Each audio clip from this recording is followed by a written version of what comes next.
Magandang araw mga kaibigan. Pag-usapan natin ngayon ang pinakadelikadong desisyon o pinakamasaklap na ginawa ng Pangulong Marcos bilang presidente na naglalagay ng matinding peligro sa mga kapwa nating Pilipino. Gusto ko lang i-shout out ang aming mga kaibigan, si Tom and Blanca Davu. Salamat Tom sa binigay mo na ilaw. Medyo maliwanag ng mukha ngayon. Meron akong ilaw at saka microphone. Yung dark chocolate natin, pwede nang mag-order. Ito lang ang inyong kontakin. 0916-9000-997. Pwede nang i-deliver kahit saang parte ng bansa through LBC. Okay, dito sa headlines ng Philippine Star ngayon, ang title, Chinese Defense Minister warns of limits to Beijing's restraint on South China Sea. Ang Pangulong Marcos po, nakauwi na sa Pilipinas, nagsalita siya sa Singapore, sa International Institute of Strategic Studies, siya ang keynote speaker. Kaya lang, nandun din ang Chinese Defense Minister. So, pinag-uusapan ang tension sa Asia-Pacific region, lalo na sa South China Sea or West Philippine Sea. Nako, may matinding warning ang Chinese Defense Minister, si Defense Minister Dong Jones. Okay? Ito, sabi niya, China has maintained sufficient restraint in the face of rights infringement and provocation, but there are limits to this. Tapos dinagdagan pa niya ng one sentence lang na acting in this way will ultimately burn oneself. Meron siyang tinutukoy na bago lang desisyon o ginawa ng Pangulo na pwedeng ikaresulta masusunog ang maraming Pilipino. Ano po yun? Ito po yung desisyon ng Pangulo na payagan ang United States na i-deploy ang kanilang medium-range ballistic missile system sa Pilipinas.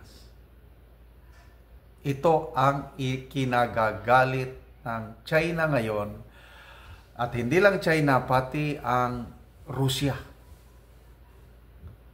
Ang unang, April, nung ginawa yung latest balikatan, yun, first time in the history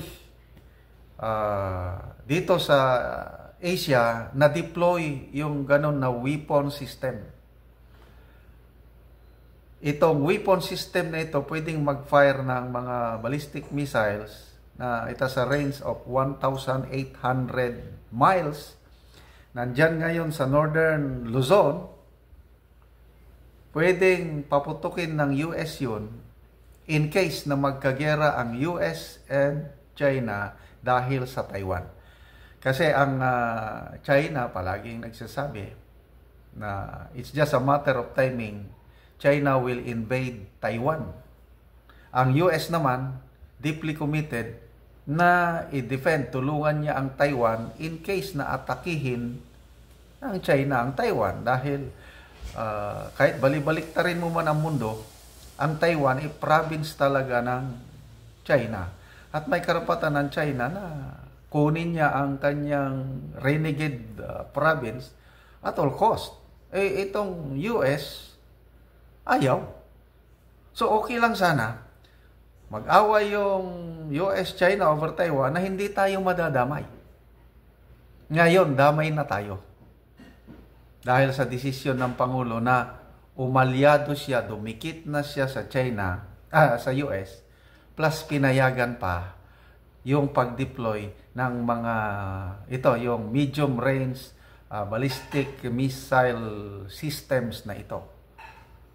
At nag-react ang unang nagreklamo ang Russia.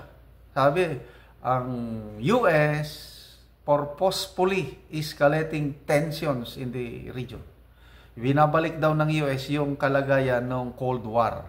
At binabalik ng US yung the world is on the brink of nuclear war. Okay, konting history. Noong 1961, muntik na nagka-nuclear war ang US at ang USSR. Anong dahilan? Ang US gusto niyang i-overthrow ang Cuba, yung administrasyon ni late President Fidel Castro. Mautak si Castro. Nakipag-secret negotiation sa USSR na tulungan niyo ako at I will be your servant. Pumayag ang USSR. Biglang nag-deploy ng USSR ng kanilang ballistic missile sa Cuba. Itinutok na sa US. Ang lapit na po ang Cuba, magkakapit, lang yan ilang oras lang na airplane, basta napakalapit ang Cuba at US. Na-deploy na ang warheads ng USSR katutok sa US. Naalarma ang US, nag-deploy din siya ng kanyang mga ballistic missiles towards Cuba, towards USSR at nagkagirian na muntik nang nagkaputukan. Ito, lately ko na lang nalaman, ito may YouTube na napanood ko. Ang USSR government noon, nagbigay na ng go signal sa kanilang submarine na nandyan sa Cuban waters na magpaputok na ng nuclear warhead. Kasi ang nasagap na balita ng USSR government, yung intelligence nila, ang US is ready to push the button. Kaya paunahan lang. Sabi ng USSR, unahan mo, paputokin mo na. Mabuti na lang nag-isip yung Russian submarine captain na yun, commander. Nakalimutan ko na yung pangalan Nabasa ko sa history. Dinisregard niya yung utos ng kanilang government. Kasi ang analysis niya, mali yung intelligence na nasagap ng USSR government. So, may utos na napaputokin. Kung sinunod niya yon, I don't know. Baka end of the world na noon. Hindi niya sinunod and the rest is history. Naligtas pa rin ang mundo. Hindi nagkaroon ng nuclear war. Ngayon, sinasabi ng Russia, dahil sa desisyon ng Pilipinas na pumayag na i-deploy yung ballistic missile system nandito na sa Pilipinas. Nako, nagkakagirian naman. Bumabalik noong 1961 yung nuclear confrontation USSR versus US. Ngayon, Russia and China versus US. Ang Pilipinas po, naiipit tayo sa posibleng nuclear war na wala naman tayong kalaman. Kung panahon pa ni PRRD, wala lang, diplomasya lang. Hindi naman natin give up ang ating territorial rights or sovereignty. Diskarte lang. Ay iba ang diskarte ng Pangulo natin yan, nagtatapang-tapangan. Ano sabi niya? Over the death of one Filipino and West Philippine Sea is an act of war. We will invoke the Mutual Defense Treaty. Okay, sige, i-invoke. Ngayon, nagkabistuhan ang US Defense Secretary Lloyd Austin, nandun din sa Singapore, tinanong siya ng media. Sinasabi ng Pangulong Marcos na pag namatayan sila ng isang Pilipino sa West Philippine Sea, i-invoke nila ang Mutual Defense System. Anong masasabi mo? Handa ba kayong tumulong sa Pilipinas? Nako, dito na nabuking ang US.